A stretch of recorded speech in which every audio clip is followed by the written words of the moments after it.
Tomorrow marks a year since the Supreme Court overturned Roe v. Wade, the ruling declaring there is no federal constitutional right to an abortion, allowing individual states to restrict or ban it. Joining us now for more, the president of the Family Research Council, Tony Perkins, with us on this Friday morning. Great to have you on, Tony. What do you make of the change and where we are a year later?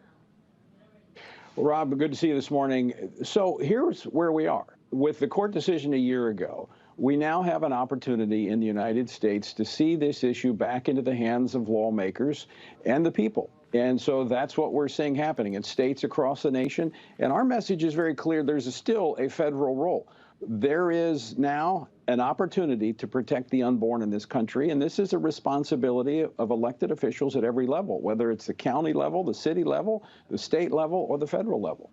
Tony, so a year since Roe v. Wade was overturned, even longer since the draft opinion was originally leaked. Are you surprised that we still have no idea who the leaker is?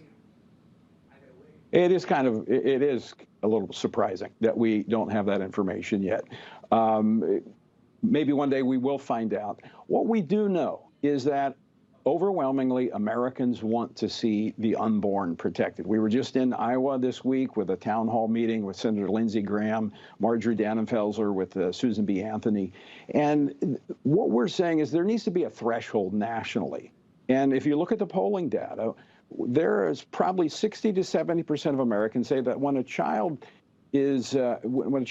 feels pain and is sucking its thumb, that child should be protected.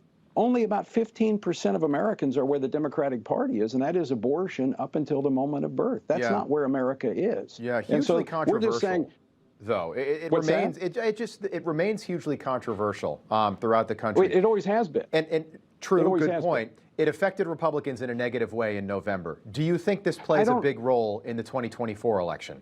I think, Rob, the only reason it affected them in a negative way because they didn't talk about it. Democrats spent $358 million talking about the issue defining Republicans. Republicans spent $37 million. Look, I am optimistic that the world is still pro-life. I mean, what we just saw with the mobilization of nations to try to find 5 adventurers in the Titan, and the world was on edge when they heard the tapping. Well, they thought they heard tapping on the side of this submersible. Well, look, we hear the tapping of unborn children every day in the wombs of their mother when they can feel pain. Look, this is reasonable. And we're saying that the next Republican nominee for president should be able to draw that bright line that we will protect children when they feel pain and they're tapping on the side of the womb of their mother. That is civilized. To go the route that we're, as a nation, that the Democrats want to take us the way of North Korea and China is unreasonable, it's barbaric, and we shouldn't tolerate it. Tony, let me play a soundbite from Vice President Kamala Harris talking about the 1 year since Roe was overturned. Take a listen. I knew it might happen. The decision had been leaked. I called my husband, I called Doug immediately then, because he was the only one that I could really just like let it out with. Words not for television at this moment. And I do want to say, because I think it's very important to say, on this issue, one does not have to abandon their faith or deeply held beliefs to agree that the government should not be telling her what to do with her body.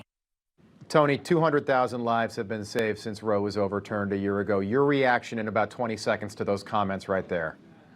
Well, I'm not sure what those deeply held beliefs and faith are in, but it's certainly not in a transcendent God who recognizes and created life and that recognizes that it is sacred. And that's where America has historically been. We have the opportunity to get back to that point where we protect unborn human life. And I'm optimistic we'll get there. All right. President of the Family Research Council, Tony Perkins, we appreciate you being with us on this Friday. Thank you.